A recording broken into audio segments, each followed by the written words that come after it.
Allô et bienvenue dans une nouvelle capsule, les capsules Love Closing, où tu as libre accès à ma méthode Love Closing, une méthode éthique pour que tu puisses apprendre à closer avec amour, alignement essence et pour que tu puisses développer tes ventes.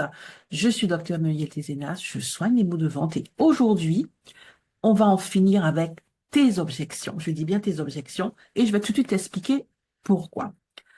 Il y a quelques jours de cela, j'ai fait un sondage sur LinkedIn où je demandais simplement à ma communauté quelle était l'étape qu'elle considérait comme étant la plus difficile, qui leur posait le plus de difficultés lorsqu'elles se retrouvaient dans un rendez-vous de vente, lorsqu'elles avaient une conversation commerciale avec leurs prospects. Et donc, sur ce diagramme, tu vois les réponses qui m'ont été données au niveau de ce sondage qui est sur mon profil, hein, tu peux aller vérifier. Et donc, il y a l'annonce du prix qui pose problème pour 17% d'entre eux. Il y a la qualification qui pose problème pour 28% d'entre eux. Il y a diverses autres raisons qui ont été mentionnées pour 11% d'entre eux. Et la plus grande difficulté pour 44% d'entre eux, pratiquement la moitié d'entre eux, c'est la gestion des objections. Les membres de ma communauté, hommes et femmes, hein, lorsque je fais le sondage sur LinkedIn, tout le monde répond. Et donc, voilà ce qui a été euh, mentionné. Les objections, c'est vraiment ce qui est le plus difficile à gérer dans une conversation avec son prospect. Alors, c'est quand même un petit peu questionnant, d'autant plus qu'il y a des choses très simples à savoir sur les objections. Trois vérités que je vais te partager et tu vas voir un petit peu où est-ce que je veux en venir avec toi aujourd'hui et comment je vais t'aider à finir avec ces objections. Ces trois vérités sont simples. La première, c'est celle pour laquelle, justement, je te disais que tu dois en finir avec tes objections parce que ce ne sont pas les objections de ta cible. Souvent, on dit oui, les cibles disent, mon prospect dit que je suis trop cher, mon prospect dit ceci, cela, mais c'est parce que tu te le dis d'abord. C'est ce que tu penses d'abord de ton offre et de ta solution. En vérité, ton prospect et ce que tu appelles ses objections, ce n'est que le miroir de tes peurs. Et donc, si en créant ton offre, en apportant ta solution à ta cible, tu es persuadé que tu es trop cher, que tu es trop jeune, que c'est pas assez ceci, que c'est pas assez cela, tu vas créer une réalité. Et tu auras systématiquement ce retour qui va te déstabiliser. Parce qu'en vérité, comment dirais-je, ils ne te déstabilisent pas. Ils sont juste en train de te confirmer que tu n'es pas stable, tu n'es pas ancré. Et à ce moment-là, tu crées une réalité. Et donc, c'est ta responsabilité de changer cela. Et donc, c'est aussi ton pouvoir. C'est d'abord à toi de travailler sur justement cela pour que tu n'aies pas d'objection cachée en toi et pour qu'ensuite, ça puisse être une force. Donc, je vais t'expliquer comment faire tout à l'heure. Deuxième chose, deuxième vérité que tu dois connaître sur les objections, c'est que non seulement ce sont tes objections, mais en plus tu les connais. 80% des objections sont connues. Tu sais ce sur quoi ta cible peut te tacler, puisque tu connais ton offre. Tu sais là où le bas blesse, là où il y a quelque chose qui te met mal à l'aise, tu le sais. Et c'est là que se trouvent les objections. Si tu le sais, tu n'as pas besoin d'être surpris. Si par exemple tu vas prendre la route et que tu sais que la route va avoir, je ne sais pas, il y aura des nids de poules, il y aura de la neige, tu t'équipes en conséquence. C'est pareil pour les objections. OK? Et donc, j'arrive toujours pas à comprendre pourquoi est-ce que les entrepreneurs sont aussi surprises, déstabilisés par les objections, parce que ce sont d'abord leurs objections. Au cas où tu n'es pas au clair là-dessus, au moins tu sais de quoi il s'agit. Tu n'es pas surprise. Tu n'es pas censé être surprise. Et donc, pourquoi tu n'anticipes pas? Et pour anticiper, il y a des méthodes sur Google qui sont mais accessibles et elles sont à foison. OK? Donc aujourd'hui, en vérité, moi, je me pose la question, pourquoi est-ce que c'est toujours, et je peux vous assurer, hein, si je retrouve les éléments, euh, c'est un sondage que je fais régulièrement, au moins une fois par an, et c'est toujours l'objection qui est en tête. Pourquoi? Ce sont tes objections, tu les connais, et il y a des solutions pour que tu puisses les traiter. Pourquoi est-ce que ça pose autant de problèmes aux entrepreneurs? Pourquoi est-ce que ça te pose autant de problèmes, toi qui es en train de me regarder? Alors, mon élément de réponse, il est clair. C'est parce qu'aujourd'hui, il y a une chose que nous oublions. La méthode ne va, comment dirais-je, le résultat et l'efficacité d'une méthode va dépendre directement de mon mindset, de mon système de pensée et de croyance sur le domaine dans lequel j'utilise une méthode. Et donc, tout à l'heure, j'expliquais que voilà, il y a plein de méthodes, comme par exemple la méthode CRAC. Donc, je vais revenir sur cette méthode. Il y en a plein à DERA, il y a plein de méthodes. Je privilégie la méthode CRAC parce qu'elle est simple et elle est efficace. Et donc, cette méthode, elle est accessible. D'ailleurs, je vais en parler tout à l'heure et j'ai juste récupéré une image sur Google.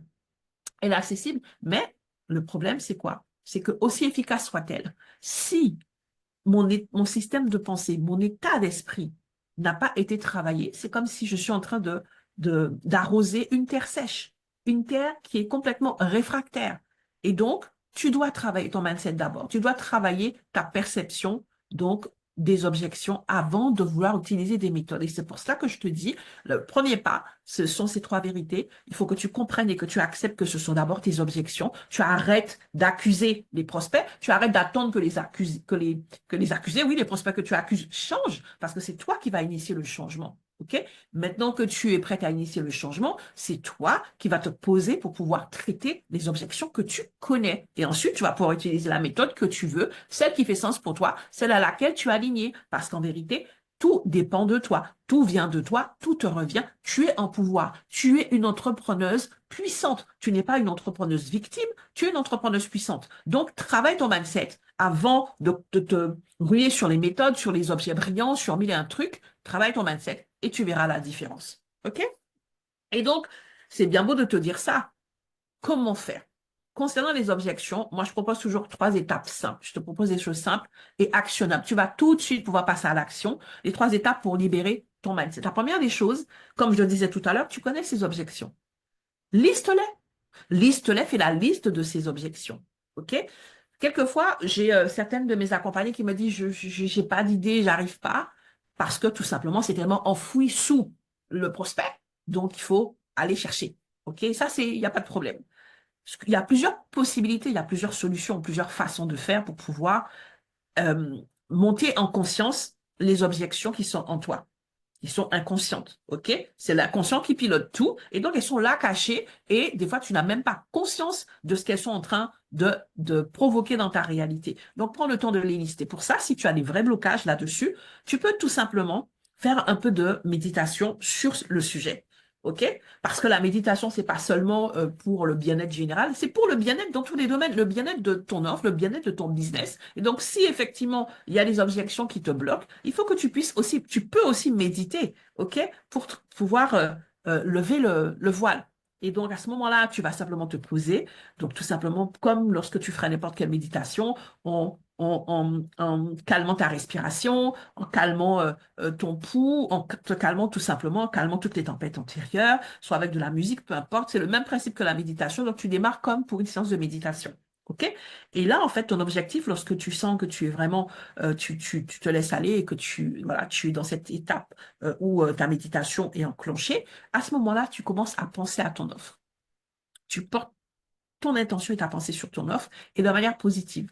Tu la vois comme si tu voyais le beau cadeau que tu apportes à l'humanité, quelque chose de positif, quelque chose de doux, quelque chose de beau et quelque chose qui te fait t'élever dans les cieux, quelque chose qui, comme un nuage, te fait monter. Et lorsque tu fais cela, il y aura des choses qui vont te crisper. Des choses qui vont faire qu'à un moment donné, tu n'arrives plus à monter. À un moment donné, tu n'arrives plus à être légère. Quelque chose qui va t'alourdir. Quelque chose qui va te crisper. C'est là que se trouvent tes objections. Il va falloir que tu t'arrêtes et que tu te penches là-dessus ou que tu te demandes, mais c'est quoi? Te questionner, tu peux questionner ton être intérieur, il va te répondre. Et c'est là que tu verras toutes les peurs, les doutes qu'il y a et qui t'empêchent de t'élever, de prendre de l'altitude. C'est là que se trouvent tes objections. Donc, tu commences à les noter. Ça ne se fera peut-être pas en une session, mais en tout cas, peut-être que ce sera deux sessions, trois sessions, peu importe. C'est là que tu vas les noter au fur et à mesure. Lorsque tu les as notées, tu vas identifier les causes. L'objection la plus fréquente, c'est celle qui consiste à dire euh, oui, les prospects disent que je suis cher. Ou les prospects n'ont pas d'argent, quelque chose lié au prix, peu importe. Et donc, du coup, ben, cette objection, tu vas peut-être la découvrir à ce moment-là, tu la mets sur ta liste. Et c'est quoi la cause? Ben, peut-être que tu trouves comment dirais-je, tu penses que l'objection vraiment qui te gêne le plus, c'est sur le prix. Lorsqu'on te dit que tu es cher, eh ben, peut-être que déjà toi-même, tu trouves que tu es cher et tu trouves que tu es cher peut-être parce que tu n'as pas la conscience de la valeur de ton offre. Et donc, quand tu as identifié tes causes, à ce moment-là, tu vas redéfinir les choses. Tu vas définir tes propres appuis en troisième position. Donc, c'est parce que je n'ai pas conscience de la valeur de ma solution, de mon offre. Et du coup, je suis juste axé sur le prix, mais j'oublie la valeur. J'oublie les résultats, la transformation apportée à ma cible. J'oublie la réalité du marché. Je me positionne comment par rapport au marché? Quand je regarde le marché, est-ce que je suis vraiment en décalé? Ce sont les prix du marché. Souvent, on gravite autour du prix du marché. C'est très rare qu'on soit, genre, le marché à 100 euros et tu sois à 1000 euros. Ça, c'est une progression. C'est pas tout le monde. Généralement, souvent, les entrepreneurs sont en dessous du prix du marché. Donc, ramène les choses à la valeur de ton offre. Cette valeur, c'est tout simplement son contenu. C'est aussi toute ton expertise que tu apportes, même si tu n'as pas encore vendu, parce que tu ne t'es pas lancé au petit bonheur à la chance. Tu as une expertise, tu as une expérience dans un domaine. Tu as peut-être 15 ans d'expérience dans tel domaine qui fait que demain, tu es experte et tu es légitime pour pouvoir proposer telle ou telle offre. Donc, il y a de la valeur dans ton offre. Il y a les résultats, les transformations de ta cible. Les témoignages, toutes ces choses-là sont là pour appuyer ton prix, pour apporter de la valeur et du crédit à ton prix. Et le prix du marché aussi est une référence. OK? Donc, définis tes appuis. Il y a vraiment tous ces éléments que tu vas pouvoir lister pour dire, OK, mais mon prix, mon offre, c'est pas juste un prix. Mon offre, c'est ça, c'est ça, c'est ça. Voilà la valeur de mon offre. Voilà la valeur de mon offre. Et donc, mon prix est totalement justifié à tes yeux. OK? Je dis souvent qu'un prix ne se justifie pas. Un prix se présente. OK? Un prix s'explique. Un prix se donne. Il ne se justifie pas. Il ne se justifie pas lorsqu'il est déjà justifié à tes yeux. Si tu te sens légitime, tu n'as pas à te justifier. Il se justifie lorsque tu ne te sens pas légitime. Et donc, liste tes objections, identifie les causes qui sont à la racine de ces objections. Et ensuite, l'objectif, c'est pas de te battre contre elles, c'est de tout simplement les confronter à des appuis que tu auras choisis qui vont vraiment déterminer la vraie valeur de ton prix, la vraie valeur de ton offre. OK? Donc, tu vas plus parler prix, tu vas parler valeur, résultat, et tu vas parler de quelque chose de tangible qui fait sens sur toi et qui va pouvoir être un socle lorsque tu parles de ton offre. Et ça, c'est important parce que lorsque tu seras face à ta cible et qu'elle va chanceler sur le prix, toi, tu vas être stable parce que tu sais ce que ça représente et tu vas pouvoir lui dire, OK, c'est pas juste une question de chiffres, c'est ça, c'est ça, c'est ça, c'est ça. Tu vas ramener les choses à leur vraie substance. OK? Et donc, ça va être super important que tu fasses ce travail. Maintenant que tu as fait ce travail, tu vas pouvoir utiliser toutes les méthodes que tu veux parce que elles auront de l'impact. Alors, bien sûr, tu vas pas attendre d'avoir fini tout ce travail avant d'utiliser les méthodes. Tu vas commencer à travailler sur ton mindset, tu vas utiliser la méthode et plus tu vas avancer sur le travail de ton mindset, plus la méthode sera efficace pour toi. OK?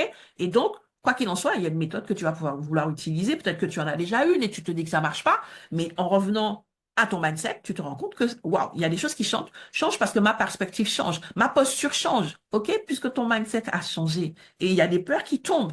Et maintenant, je peux utiliser la méthode. Comme je le disais tout à l'heure, je te présente la méthode CRAC qui est la plus connue. Si tu vas sur Google, c'est celle qui est en tête de liste. C'est la plus simple et je la trouve chouette. Personnellement, je la recommande énormément. OK? Et donc, CRAC, c'est l'acronyme pour dire creuser, reformuler, argumenter, contrôler. Comment faire? Si je prends l'exemple, par exemple, si je prends l'exemple du prix, de cette objection sur le prix, voilà, tu es cher. OK?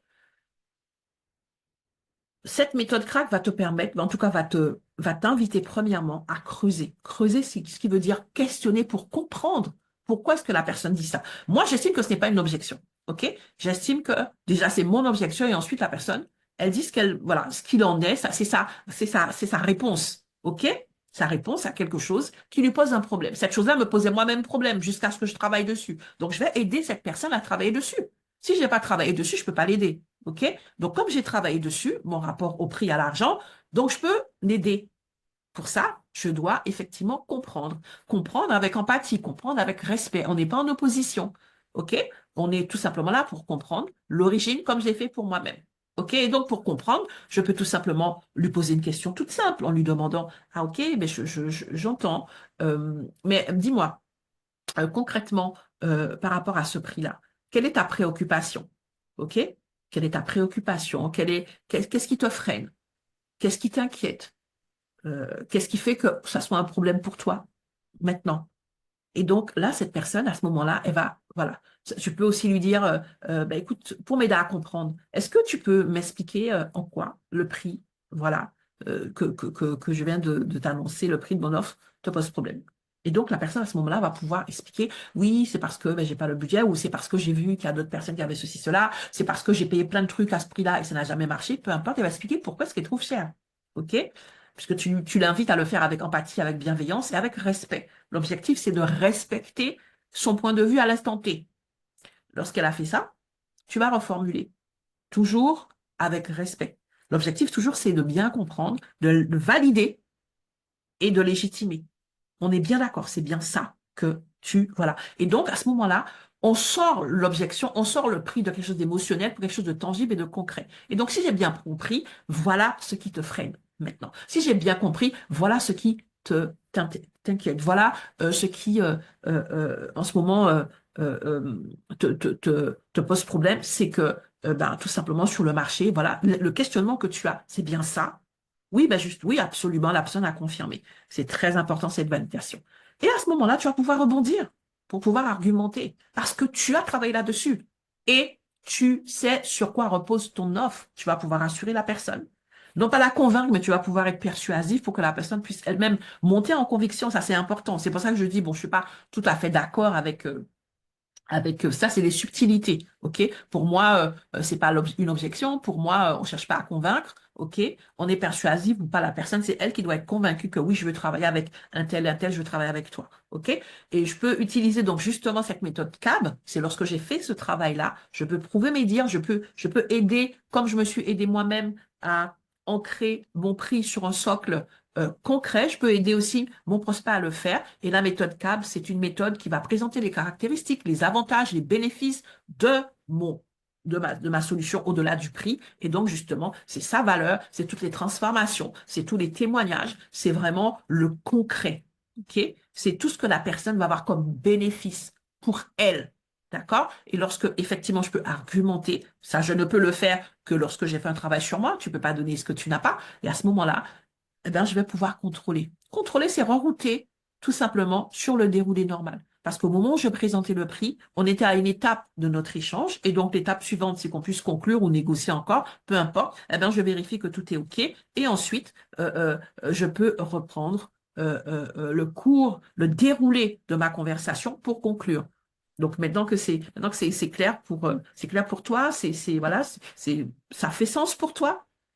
Et la personne te dit, ah, ok, d'accord, je comprends. Ah ouais, du coup, ah ouais, non, non, mais du coup, je voyais pas ça comme ça. Il y a vraiment de la valeur. Ah ouais, finalement, la personne peut même te dire, mais finalement, c'est pas cher, alors qu'elle vient de te dire 5 minutes avant que c'était cher. Lorsque tu prends le temps de lui faire comprendre ce qu'il y a derrière.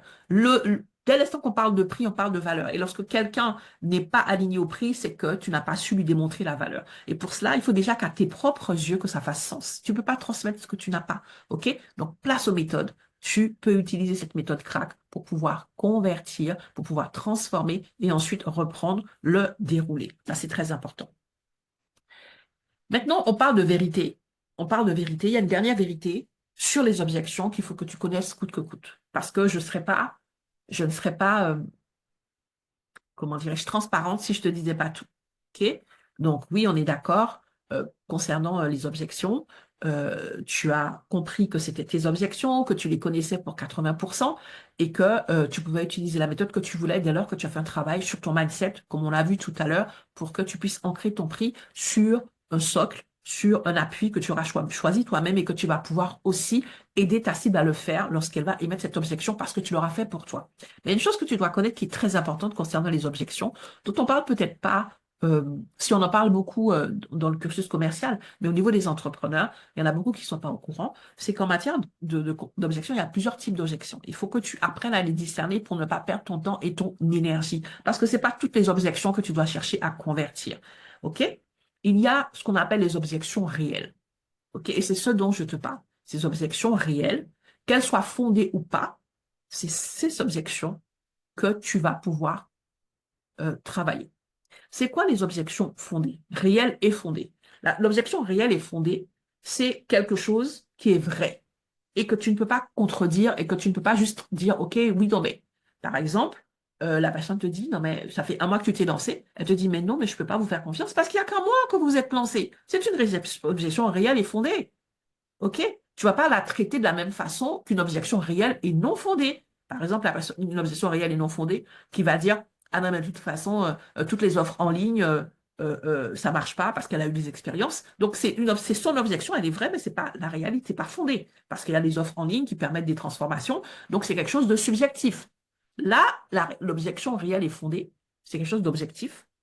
Tu ne vas pas la traiter de la même façon qu'une objection réelle et subjective. OK? L'objection subjective, tu auras une approche qui va permettre de désamorcer au niveau des émotions, ramener quelque chose de concret pour que cette personne puisse devenir objective dans son propos. Ça, tu vas donner les éléments. Et une objection réelle et fondée, elle est déjà très objective. Et c'est à ce moment-là, tu vas devoir jouer sous d'autres registres pour pouvoir effectivement la persuader. Ça, c'est la première chose. Mais c'est surtout là que ça se joue, pour moi en tout cas. Parce que les autres types d'objections, pour moi, c'est encore autre chose. Les objections prétextes, moi, je te dis dès l'instant que tu les as détectées, ce n'est pas la peine.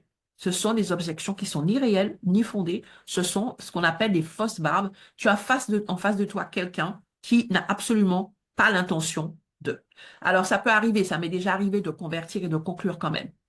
Mais je veux dire, voilà, c'est un cas sur je ne sais pas combien et ça ne vaut pas forcément le coup que tu mettes ton énergie là-dessus. Donc, quand tu te rends compte que tu as en face de toi une touriste ou quelqu'un qui l'a juste pour le gratuit ou peu importe, ce n'est pas la peine d'insister. Ce n'est pas la peine d'insister. Et quelquefois, tu peux avoir aussi des personnes qui sont, comme on dit, concurrentes et qui viennent pour voir comment est-ce que se déroule ton rendez-vous. Ce n'est pas réel, objection, ce n'est pas fondé, c'est juste pour te faire tourner en rond dans le désert. Tu peux mettre un terme. OK? Ce n'est pas la peine de chercher à les lever. Et puis, il y a les objections tactiques. Souvent, c'est lorsqu'on a un professionnel en face de soi ou des personnes qui sont au niveau du profil sont casse hyper axé argent. C'est des personnes qui négocient surtout. Et donc, il y a des objections qui sont tactiques. Donc, réelles ou fondées, on ne sait pas trop. L'objectif, cette personne, c'est de remettre en question certaines choses pour ensuite avoir un rabais sur le prix. OK? Et là aussi, c'est à toi de décider si tu mets ton énergie là-dessus. Donc, ça, c'est important que tu le saches. Il y a différents types d'objections. Il va falloir que tu les identifies pour que tu puisses décider là où tu mets ton énergie. OK? Donc, voilà, on a fait le point sur les éléments que je voulais partager avec toi pour que tu puisses vraiment en finir avec tes objections. La notion d'objection, c'est vraiment quelque chose qui t'empêche de te déployer, qui t'empêche de prendre la posture et prendre surtout le lead lors de tes conversations avec ta cible. Les objections n'existent que dans ta tête et lorsque tu les lèves, que je dis dans ta tête, dans ton inconscient, lorsque tu les lèves, lorsque tu les traites et que tu les transformes en valeur, lorsque tu les transformes en bénéfice pour ta cible, elles n'existent plus. Et lorsque ta cible les émet, tu sais comment le ramener à quelque chose de constructif et de positif. Et c'est vraiment pour cela que je dis que tu peux en finir dès aujourd'hui avec les objections. Sais-tu que ce point névralgique qui vient d'être traité avec la capsule du jour n'est qu'une étape de ton rendez-vous de vente? Peut-être que, en vérité, tu as du mal à mener tes rendez-vous et à closer tes ventes au-delà de ce point que nous venons de traiter. Tu as du mal à annoncer tes prix, tu as du mal à argumenter, tu as du mal à mener les négociations. Il te manque un process clair pour le dérouler de tes rendez-vous commerciaux. Et peut-être aussi que tu rêves tout simplement de conclure tes ventes sans avoir l'impression de forcer. C'est ton cas? Alors c'est le moment pour toi de t'inscrire à ma masterclass, les secrets des closers d'élite pour réussir tes rendez-vous de vente. Cette masterclass est pour toi. Et surtout, elle est à 47 € au lieu de 399 € pendant 24 heures sur le lien qui s'affiche. Sécurise ta place avant qu'il soit trop tard parce qu'il n'y a qu'une session par mois. Et pendant 2 heures, je vais te partager, te révéler tous les secrets qui vont t'aider à réussir toutes les étapes et donc réussir ton rendez-vous de vente, faire la bascule et closer tes ventes. Closer même toutes tes ventes parce que je vais te révéler les 3 secrets qui vont te permettre de closer toutes tes ventes. C'est à 47 € pendant 24 heures. Clique vite sur le lien. Et je te donne rendez-vous pour une prochaine capsule la semaine prochaine. Je suis Dr Muriel Tizenas. Je soigne tes maux de vente.